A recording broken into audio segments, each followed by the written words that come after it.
The new CEO walked into her own lobby, dressed down to audit the corporate culture. The executive VP, George Clinton, saw a woman he thought was insignificant. He pointed and screamed, "Leave immediately."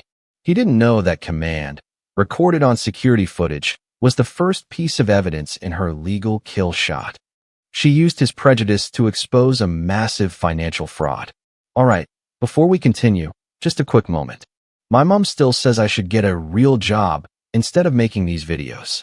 But if you believe stories about power, character, and accountability still matter, please subscribe and share this video. This community exists because people like you value the truth. Now, let's get into the reckoning. The vast, open space of the Astria Dynamics lobby wasn't welcoming. It was imposing. It was built with clean, sharp lines of polished granite and seamless glass, a testament to the brutalist efficiency of high finance. Here, the air itself felt calibrated, and the silence was the sound of millions of dollars being exchanged without a hitch. In this environment, every employee, from the associates in tailored suits to the security team in their crisp dark uniforms, was part of the machine, and any irregularity was immediately flagged as a threat. At 9:02 a.m., the main automatic doors slid open to admit Stella Michael. She wasn't an irregularity. She was the new source code. Stella walked with a quiet confidence that belied her attire. She had chosen a sophisticated, sleeveless black sheath dress and a pair of flat, high-quality boots. It was polished, yes, but deliberately lacked the stiff, aggressive tailoring of the power suits that dominated this tower. She was dressed to move, not to posture. She carried nothing but a minimalist clutch purse. Her goal was simple: to witness the culture of Astria before her acquisition through Ascend Capital was publicly announced. She wanted the unvarnished, unfiltered truth. She approached the main reception fortress. Marilyn Goldman, the lead receptionist, didn't bother to lift her head from the glowing monitor displaying the digital visitor log. Marilyn had mastered the subtle art of making people feel insignificant without ever making eye contact. "Do you have a scheduled badge pickup?" Marilyn's voice was a low, practiced monotone, already relegating Stella to the status of a third-party vendor or a courier. Stella offered a genuine, calm smile, the kind that threw people off balance because it wasn't transactional. "No, I'm here for the executive floor. I'll need a temporary clearance." That request forced Marilyn to stop typing. She slowly lifted her head, her gaze tracking Stella's form, the practical boots, the dress, the easy, unhurried posture. Marilyn's expression tightened into an immediate, nonverbal question. "Who do you think you are?" She began to type, still trying to fit Stella into a low-ranking database category. But before Marilyn could even key in the first letter, the real source of the company's internal toxicity arrived. George Clinton, the executive vice president and Stella's primary target for the cultural cleanup, strode into the frame, mid-sentence on a private phone call. George embodied the Astria ethos, entitled, traditional, and instantly dismissive of anything he couldn't categorize. George noticed the friction at the desk, saw the black woman in the ununiformed dress requesting executive access, and immediately assumed a situation that required his aggressive intervention. His call ended abruptly. He stopped directly in front of the desk, positioning himself as a physical barrier. He raised a rigid, accusatory finger, aiming it directly at Stella, his face setting into a mask of righteous indignation. His voice, sharp and commanding, echoed slightly in the granite space, cutting through the low hum of the trading floor beyond. "Who are you? I don't care. This area is restricted. You need to leave immediately." He didn't ask her name. He didn't check the log. He saw her, decided she didn't belong, and issued a direct order. Stella did not flinch. She maintained eye contact, her smile never wavering, but her gaze hardening with a cold, analytical intensity that George entirely missed. This outburst, this raw, immediate prejudice, was more valuable than any spreadsheet she could audit. Marilyn, shocked by her boss's public fury, stammered. "Mr. Clinton," she said. George cut her off with a curt wave of his hand. "I heard what she said, Marilyn. We don't have anyone coming in like this. Escort her out, or call security. Stella finally spoke, her voice measured, calm, and carrying an implicit authority that was completely lost on George. She lowered her hand into her purse, not reaching for an ID, but for her phone. She took a deliberate step back toward a sleek, angular visitor's bench, maintaining her proximity to the main lobby camera mounted just above the security turnstiles. George stood rigid, expecting her to flee or argue. Instead, Stella put the phone to her ear and spoke into the receiver, loud enough for George to hear, but too cryptic for him to understand. "Copy that," she said, nodding toward the camera. "George Clinton is right on time. We have all the proof we need for the opening argument. Initiate phase 1. Tell Marius I have time to wait. I've already seen everything I need to see." She hung up, returned the phone to her clutch, and sat down on the bench. She crossed one leg over the other, completely at ease, and looked past George Clinton, past Marilyn Goldman, and directly at the unfeeling granite wall. George was left standing, fingers still outstretched, utterly confused. He had expected submission. He got an appointment. The new CEO of Astria Dynamics was officially undercover, and the first piece of damning evidence, his own display of prejudice, was securely stored. The corporate audit had begun. Stella Michael spent the rest of that day sitting in the Astria Dynamics lobby, calmly reading a dense financial report on her tablet, a report George Clinton would have instantly dismissed as too complex for her to comprehend. George, after his aggressive demand that she leaves, had retreated upstairs, his internal arrogance assuring him the matter was resolved. He didn't check the visitor log. He didn't need to. He trusted his judgment, which, in his view, was infallible. Stella, the quiet woman in the black dress, eventually rose and walked out precisely 90 minutes after she arrived. She never signed in. She didn't return to her penthouse. Instead, she drove to a nondescript, privately rented suite miles away, a secure operational hub she had codenamed the Observatory. The suite contained 3 things: secure communications equipment, a high-speed fiber connection, and her lead legal counsel, Marius Brandt. Phase 1 confirmed, Stella stated, handing her phone to Marius. The phone screen showed a crystal-clear, time-stamped video clip from the Astria lobby surveillance feed. George Clinton's face contorted in anger, his finger aggressively pointed at her, demanding she leave immediately. "It's textbook," Marius confirmed, his tone clipped and professional. Hostile reception, immediate presumption of inferiority, and documented verbal aggression. "You bought the company, Stella." That's his immediate response to the new owner. "Exactly," Stella replied, pulling up her own secure terminal. "He thinks he's fighting an outsider. He doesn't realize he's exposed the entire executive rod in 60 seconds of footage. Now for the deep dive." For the next 4 days, Stella and the Ascend Capital IT team, working remotely through layers of sophisticated VPNs and untraceable access points, executed the deep operational audit. Stella wasn't interested in the top-line revenue figures. She was hunting for the hidden infrastructure of corporate bias and malfeasance. The first layer was the internal communications.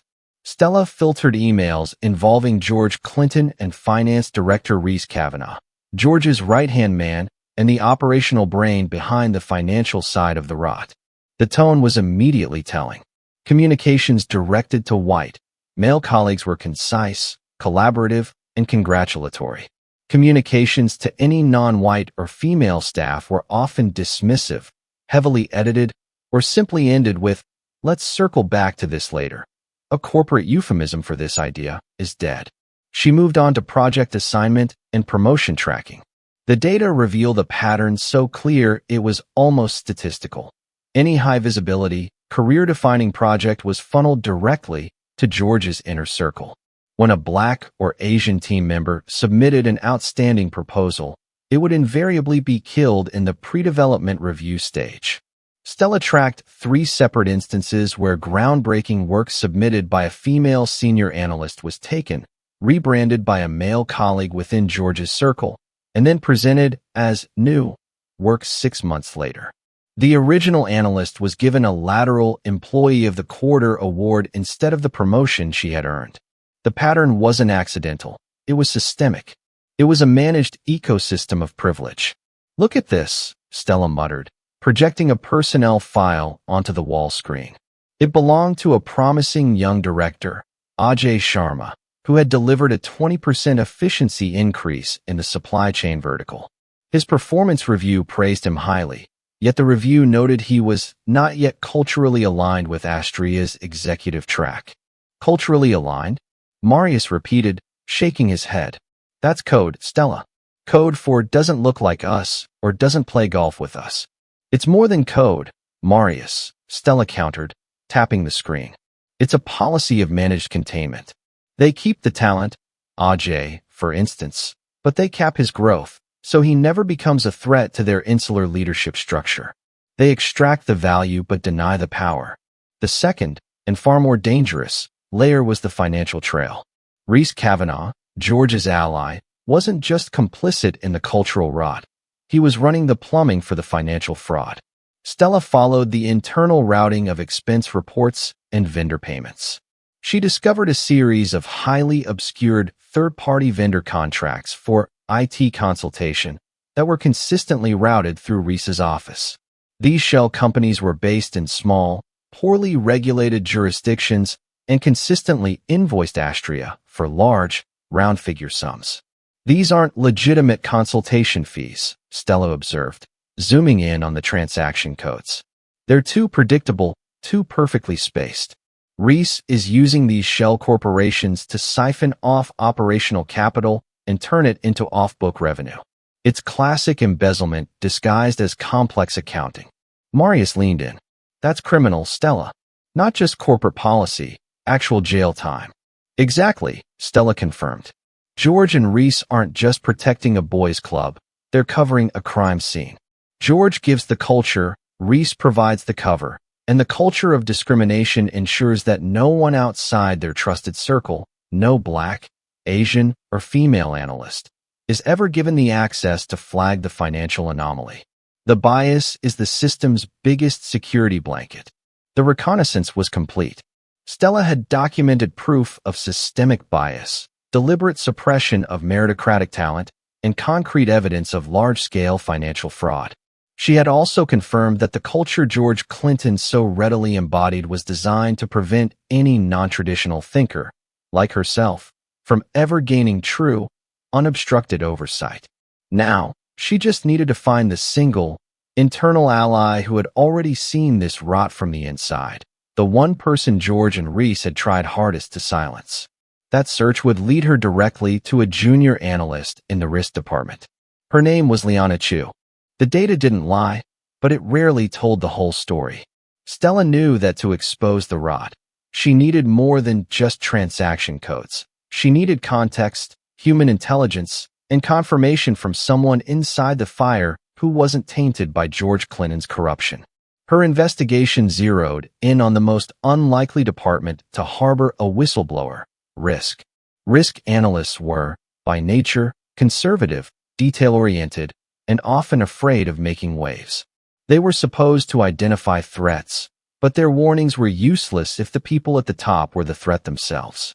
Stella's internal filters, designed to track suppressed data, finally snagged a recurring pattern emanating from the junior levels of the department. The source was Liana Chu.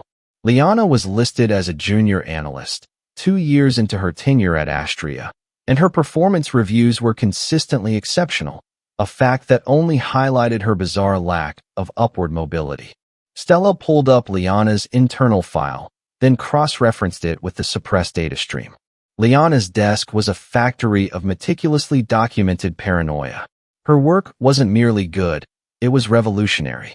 She had developed a proprietary, highly accurate market risk model, a tool that Stella's own Ascend Capital would pay fortunes for. This model was consistently predicting minor but persistent anomalies in the financial data, anomalies that correlated perfectly with the IT consultation payments Rhys Kavanagh was funneling to his shell companies. Liana had documented her findings not once, but 5 times over the last 4 months. Each submission was a precise, data-driven internal memo, clearly outlining the suspicious routing of funds, the geographical inconsistency of the vendors, and the unusual round number invoicing. And each time, Liana's immediate superior, a man named Marcus Keller, a known golfing buddy of George Clinton, had filed her memo under low-priority speculative risk and tagged it with the inevitable corporate kiss of death, archived for future review. "Look at the dates, Marius," Stella instructed, projecting the archived memos onto the wall of the observatory. Liana first flagged this 3 weeks before Reese launched his largest disbursement round. She saw the fraud coming. Marius, her legal counsel, whistled quietly. She didn't just see it. She documented it, named the mechanisms, and provided a mitigation plan. This isn't just an analyst. This is a tactical asset. If the company had listened to her, they would have saved millions, and Reese would be in handcuffs already.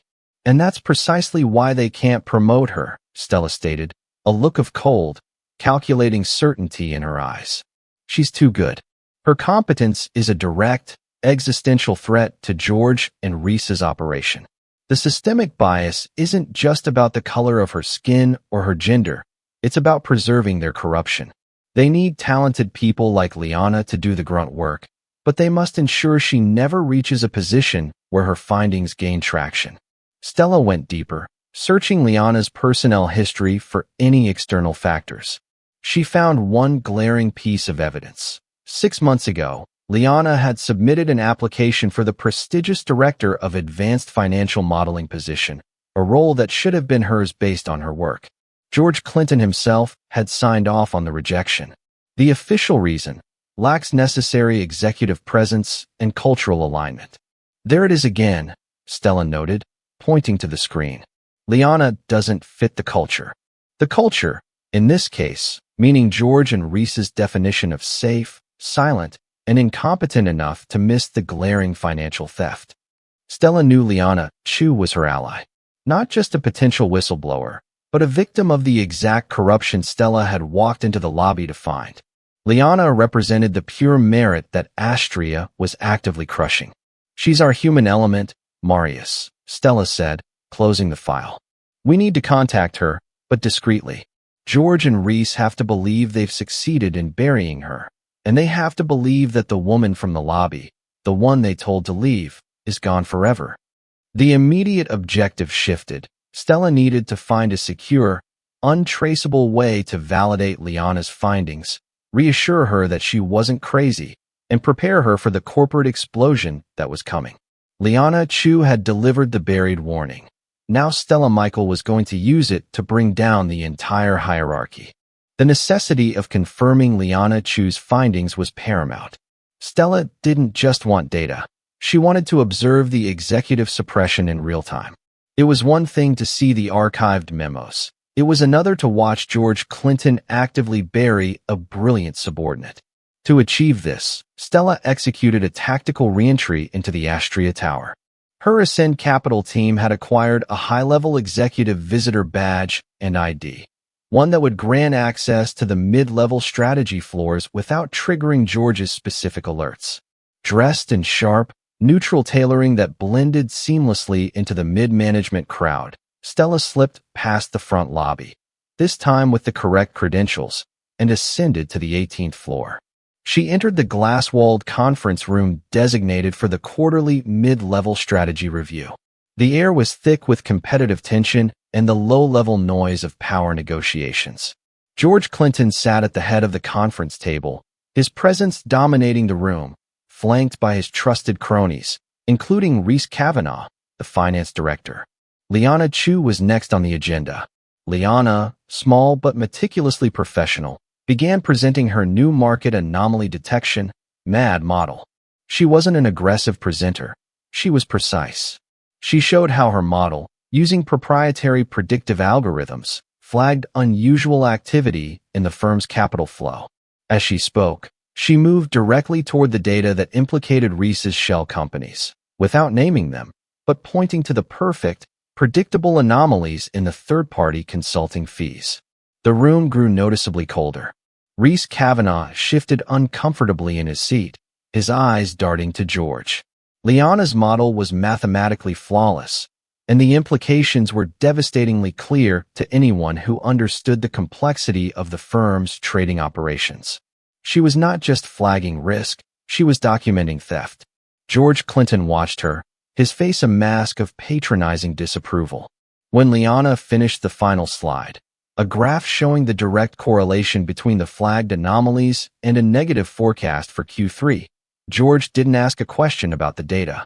He leaned back and delivered the executive equivalent of a head pat. "Thank you, Miss Chu," George said, his voice laced with manufactured patience. "That was certainly complex. A bit too complex, I think, for the operational floor. This firm requires reports that are easily digestible by stakeholders, not academic papers." He paused, letting the silence hang. "Why don't you focus on the simplified, quarterly reports for now? Let's leave the heavy conceptual work to the director-level staff. It's what you were hired for. Thank you for your passion, but we need you to stick to the simplified reports." He completely dismissed the validity of the work, framing Liana as naive and overly technical. Reese managed a smug, barely perceptible smile.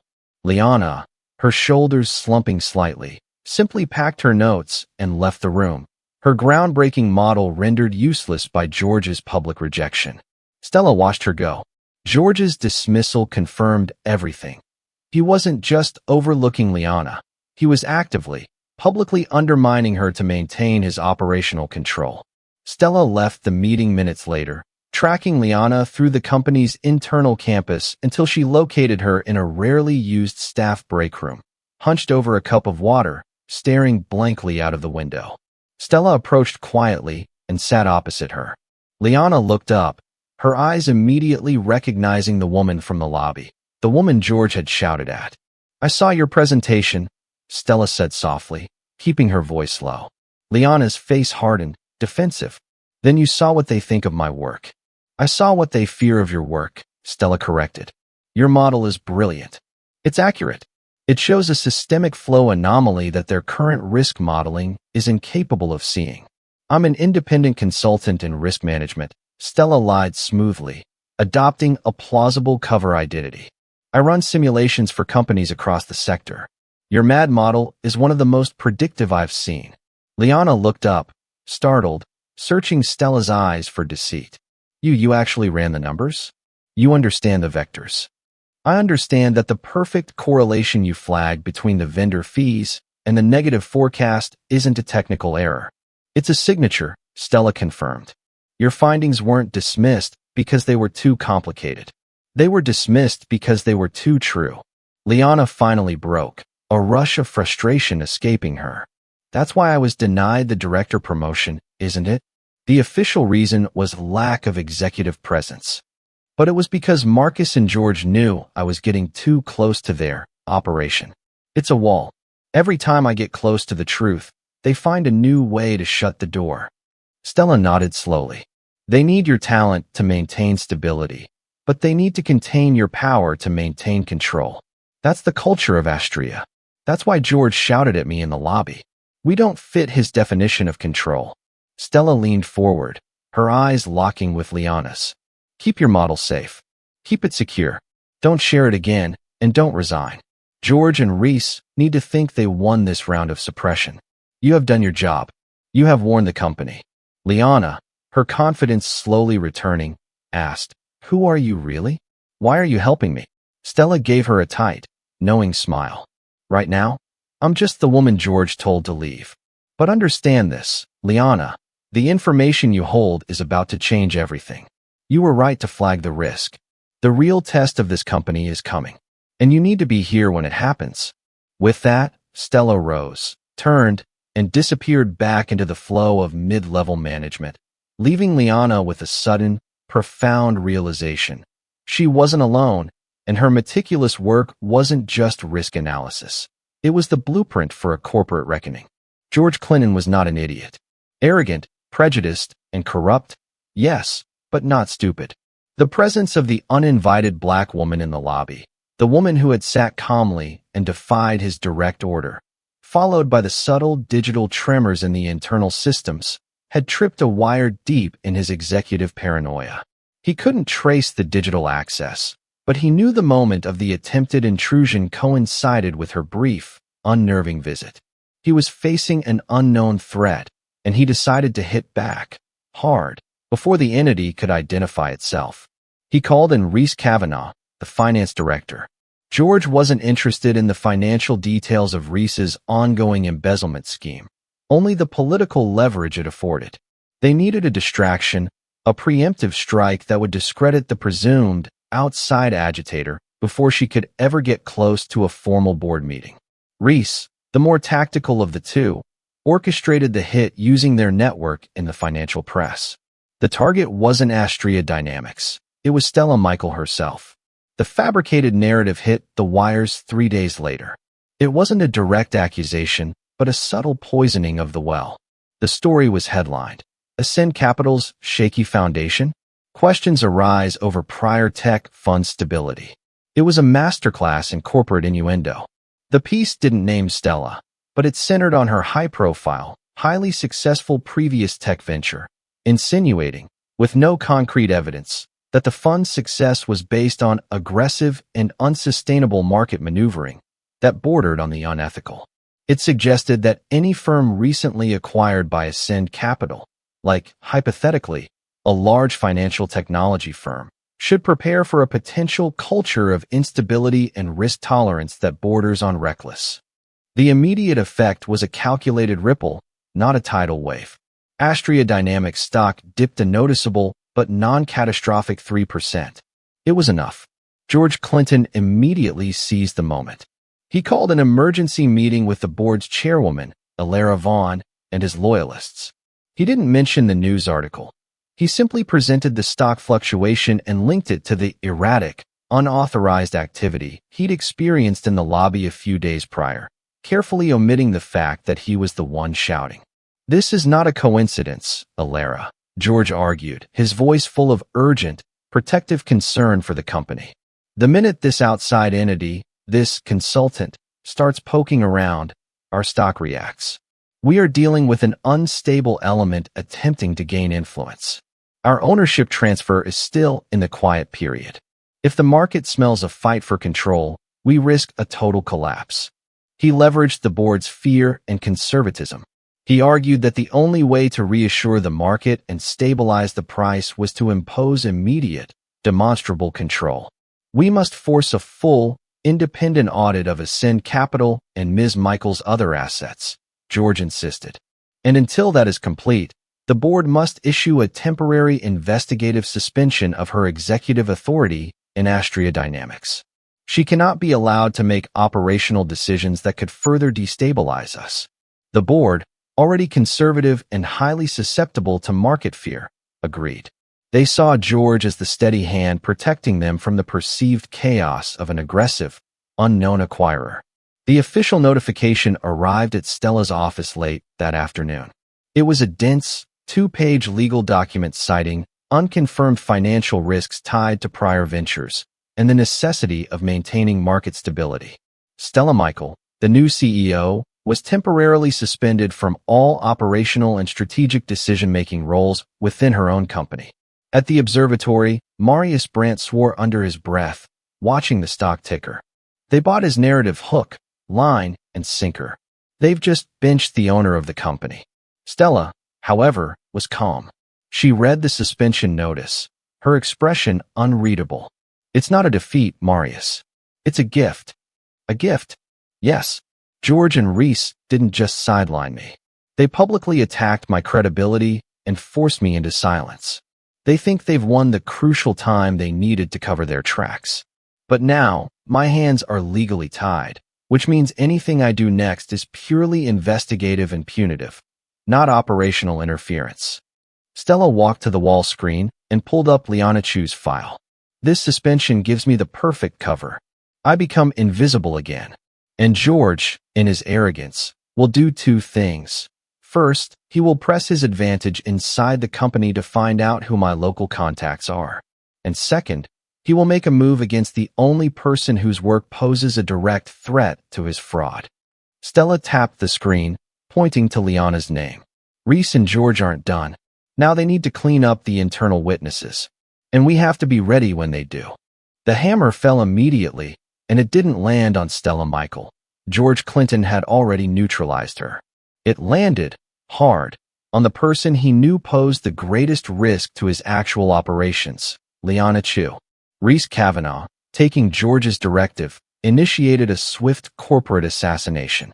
Liana's network access was immediately revoked, her credentials flagged, and her name mysteriously vanished from the risk department's internal directory.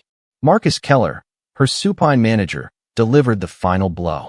He called Liana into a private office, not HR, and in a voice devoid of emotion, informed her of her immediate reassignment. Her new post wasn't an office, it was a punishment cell. She was moved to the deep basement level, a windowless storage room adjacent to the facility's rarely used server banks. Her new function, menial data validation and entry of archaic paper records. She was stripped of her title, her access to the market anomaly detection model, and all contact with her original team. The message was clear: stay quiet, or fade into oblivion. Liana sat at a bare, dusty desk in the cold, humming basement, the oppressive atmosphere a physical representation of her career collapse. Her meticulous, brilliant work, the work that could have saved the company millions, had resulted in her professional isolation. The memory of the consultant woman from the break room, the one who had praised her model and promised a real test, was now just salt in the wound. She talked about truth and courage, and then she vanished the moment the attack started, Liana thought, feeling a profound, bitter sense of betrayal and despair. She believed Stella, the woman George had shouted at, had simply cut her losses and retreated. That night, after completing a soul-crushing 9 hours of data entry, Liana returned to her small apartment. Exhausted and defeated, she opened her personal laptop, the one she had used to build her original MAD model, to draft a resignation letter. Before she could type the first sentence, an encrypted message flashed across her screen. It wasn't an email, it was a high-security, peer-to-peer transmission, untraceable and anonymous. Liana hesitated, her finger hovering over the mouse.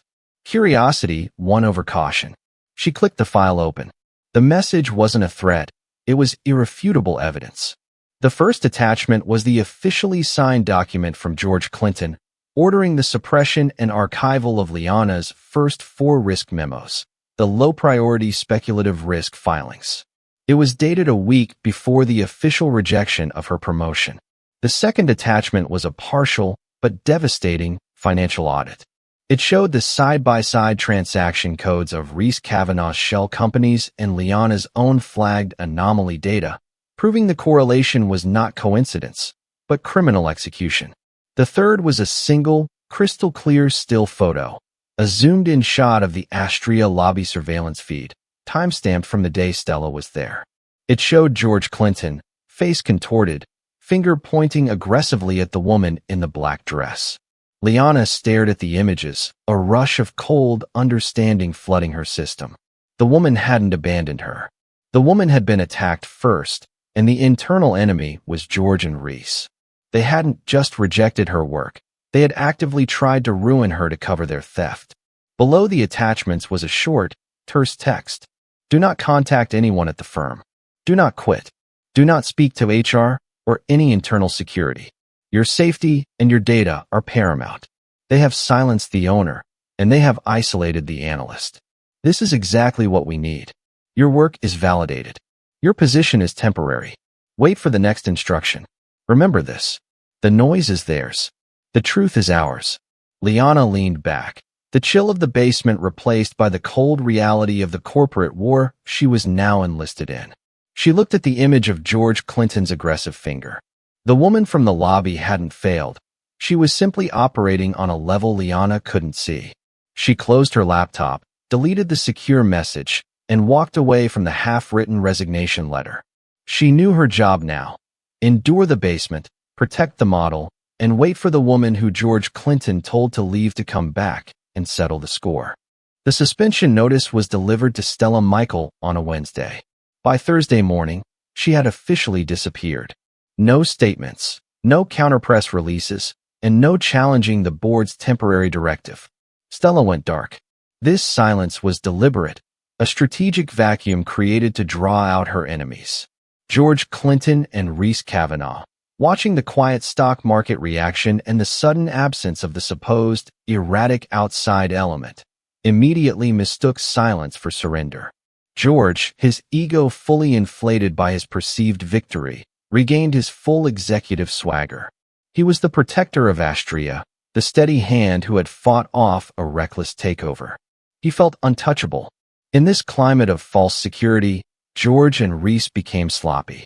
Believing they had bought themselves months of time for a thorough cover-up, they doubled down on their fraudulent activities. They needed to move cash quickly to finalize the quarterly accounts before the year-end audits began. Reese expedited the disbursement of 2 major, fictitious IT consultation fees to his shell companies. In doing so, he created a far deeper, far more incriminating digital trail.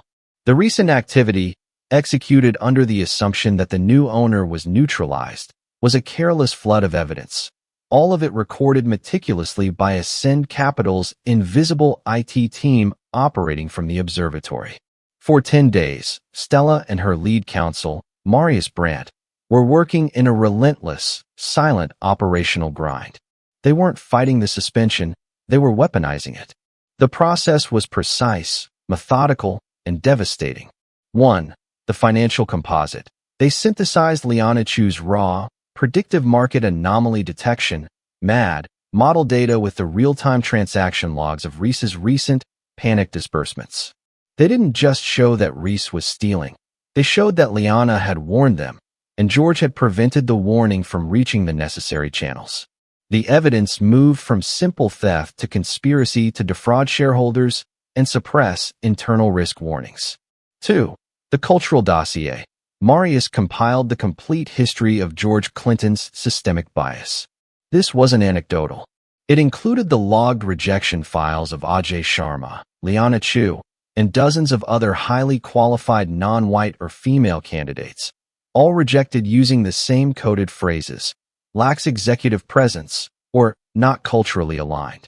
They mapped this evidence against the organizational chart, demonstrating a deliberate, illegal pattern of discrimination that crippled the firm's competitive edge. 3. The cinematic proof. Crucially, Stella's team pulled the highest resolution, time-stamped footage of George Clinton's lobby outburst from Astria's internal security systems. The image, George's face, contorted and aggressive, his finger pointed directly at the woman who owned the company, was isolated, zoomed, and packaged. It was the visceral, unforgettable evidence that would frame the entire confrontation as a case of corporate and personal prejudice. Everything, the financial fraud, the cultural suppression, the photographic evidence of George's arrogance, was woven into a single, comprehensive legal document, the Legal Kill Shot Dossier. This isn't a lawsuit, Stella, Marius noted, tapping the finished report. This is a clean-cut corporate execution. We have the motive, the method, and the cultural context. George thought he was protecting his job by silencing you. He actually spent the last 10 days building his own gallows. Stella reviewed the final document, her face cold and determined. He thought the suspension meant the end of the audit. He was wrong. The suspension meant the audit was complete. Now, we use their own rules against them. She looked at the surveillance still of George pointing at her. He gave us our opening scene, Marius. We just wrote the definitive final chapter. The dossier was then encrypted and transmitted to the one person George hadn't bought, silenced, or controlled, Alara Vaughn, the chairwoman of the Astria Dynamics board. The time for quiet collection was over. The time for the reckoning was at hand. The emergency board meeting was George Clinton's final, fatal mistake. Convinced he had successfully neutralized Stella Michael via the suspension, George had called the meeting to push his ultimate agenda, a formal vote of no confidence to permanently remove Stella as the new CEO of Astria Dynamics. He needed to lock down control before the full legal transfer of Ascend Capital's funds went through. The atmosphere in the boardroom was tense, but the tension favored George. He sat at the table with Reese Kavanaugh, both of them radiating practiced confidence. George, surrounded by board members he had cultivated for years, felt his control was absolute. Chairwoman Alara Vaughn, a traditionalist, sat stone-faced, waiting for the proceedings to begin. George was mid-sentence, outlining the final points of his prepared address about the critical necessity of stable, experienced leadership, when the door at the far end of the boardroom opened. All conversation stopped. Every head turned. Walking in was Stella Michael, dressed in a perfectly tailored, commanding dark suit, the corporate armor she had previously avoided. She was flanked by Marius Brandt, her lead legal counsel, who carried a slim, innocuous data drive. Stella was no longer the quiet woman in the black dress. She was the owner of the firm, and she radiated a cool, undeniable, and lethal authority. George Clinton surged half out of his seat, his control fracturing instantly. What is the meaning of this? You are under investigation, Michael. You have no authority to be here. Stella didn't even glance at him. She walked the length of the table, past the shocked board members, and without a word, took the empty seat at the head of the table, the seat of the CEO. She placed her bag on the floor and looked directly at Alara Vaughn. Chairwoman Vaughn, Stella stated, her voice quiet but clear, overriding George's stammering protest. I apologize for the intrusion. However, as the majority shareholder, I believe I have the authority to address my board on matters of existential risk. I understand Mr. Clinton is attempting to lead a vote of no confidence against me. She finally locked eyes with George, a dangerous calm in her expression. But before that vote proceeds, the board must address the catastrophic, deliberate mismanagement being perpetrated by its executive vice president and its finance director. Stella nodded to Marius. Marius stepped to the room's main media terminal and quietly disconnected the presentation George had prepared. George, furious, tried to regain control. This is inappropriate, Alara. This woman is violating the terms of her suspension. Security, remove her. Alara Vaughn, having reviewed the encrypted dossier Stella had sent her hours earlier, remained perfectly still. The board is in recess until Ms. Michael concludes her statement, Mr. Clinton. Please be seated. The finality in Alara's tone silenced George, who sank back into his chair, breathing heavily, fury boiling in his eyes. Marius connected the data drive. The main screen flashed to life, not with charts, but with the isolated, high-resolution footage from the lobby. The board watched in stunned silence as the clip played on repeat. George Clinton, his face red with aggression, pointing his finger at Stella Michael and ordering her to leave immediately. Exhibit A, Stella stated, her voice cutting through the silence. The public-facing attitude of our executive vice president toward anyone he perceives as lacking status or authority. A perfect distillation of the culture he enforces. The screen then switched to a sophisticated split display. On the left were Liana Chu's original market anomaly detection, MAD, model reports, meticulously flagging suspicious vendor payments over the last 6 months. On the right were the actual transaction logs of Reese Kavanaugh's shell companies, including the recent, panicked disbursements made during Stella's supposed suspension. The correlation was mathematically undeniable. Reese was caught in the act of theft, and Liana's memos proved the company had been warned multiple times. Stella delivered the conclusion. Mr. Clinton didn't just suppress these warnings. He rewarded the perpetrator and punished the analyst who flagged the crime. The executive culture was not merely biased, gentlemen. It was an active criminal accessory. She continued, displaying the personnel files. Every director-level position filled by George Clinton went to his personal circle. Every non-traditional candidate, like Mr. Sharma and Ms. Chu, was rejected for lack of cultural alignment, a term George used to protect his criminal and discriminatory environment. George was sweating, stammering, his face pale. This is fabricated. It's a smear campaign. She has no proof. Stella looked directly at him, delivering the final, tactical blow that shattered his reality. The proof is what you gave us, George.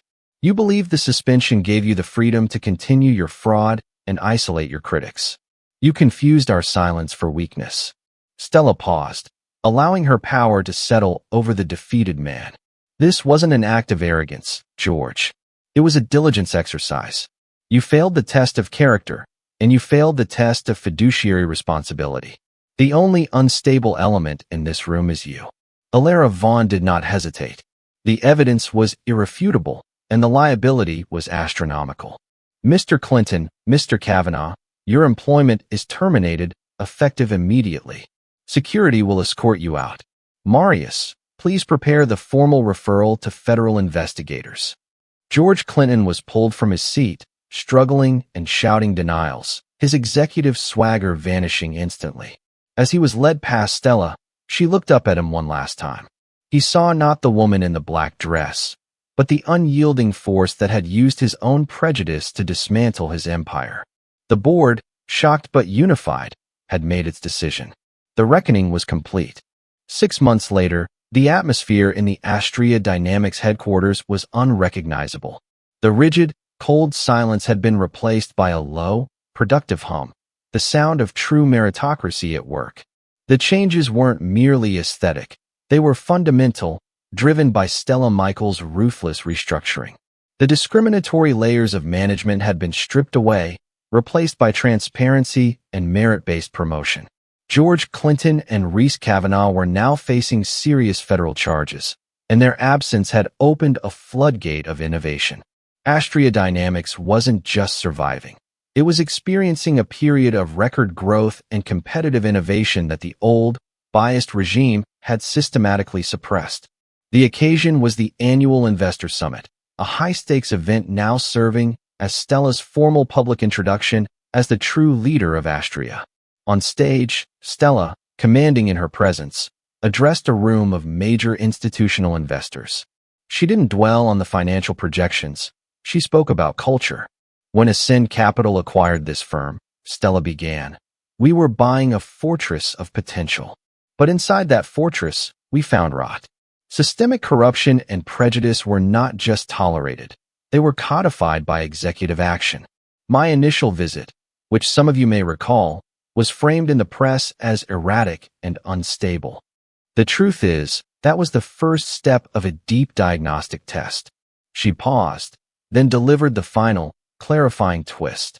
"I knew where to look for the rot, and I knew exactly where to find the antidote. And that leads me to my greatest asset, Liana Chu." Liana, sitting in the front row, looked up, startled. Stella continued, her voice warm with genuine respect. "Liana Chu, whose brilliant market anomaly detection model was systematically suppressed by George Clinton and his allies, was not a random hire. She was a former mentee of my lead counsel, Marius Brandt. I knew, before I ever walked through that front door, that Astria had the talent to solve its problems, but lacked the ethical leadership to listen to it." Stella connected the dots for the investors. "I didn't need $100 million worth of corporate consultants to diagnose this firm. I didn't need a suit to own the company. I needed a black dress and boots moment to see its true character." George Clinton's behavior, captured on camera, was the ultimate confirmation. He didn't just tell me to leave. He demonstrated the exact cultural barrier that was killing innovation. She looked at Liana and gave a slight, proud nod. Today, Astria Dynamics is proud to announce the promotion of Liana Chu to Chief Risk Officer. Her model is now the foundation of our entire institutional risk strategy. She represents the true standard of merit and integrity we now uphold.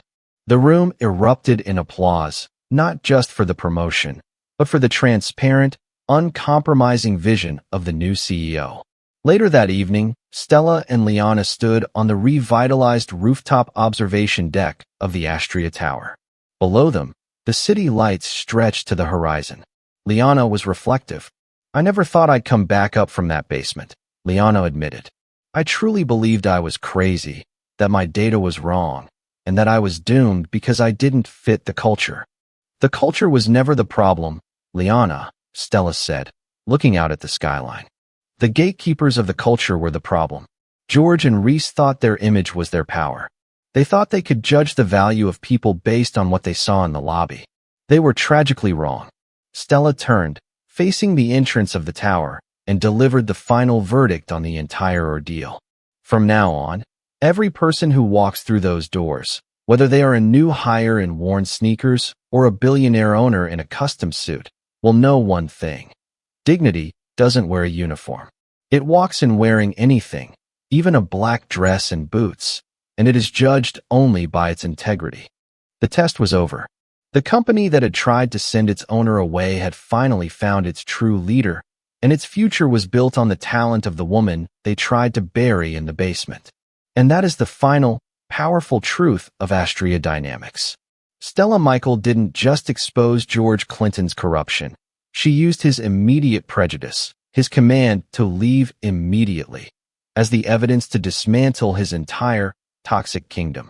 She proved that the firm's true assets were the integrity of people like Liana Chu, the brilliant analyst they tried to bury in the basement. This story is a powerful reminder that corporate character is not defined by expensive suits or polished granite, but by how power treats those it believes are powerless. Stella's silence was a weapon, and Liana's accurate data was the lethal ammunition. In the end, dignity walked back in through those doors, not asking for permission, but taking its rightful place. If you believe that integrity and talent should always defeat bias and corruption, smash that subscribe button right now. Drop a comment below and tell me your thoughts. What would you have done if you were Liana Chu when you got that message in the basement? Type justice and fairness in the comments if this story gave you chills. Don't forget to ring that notification bell. Until next time, keep fighting the good fight, and remember, the quiet one in the corner might just be the one writing the final chapter.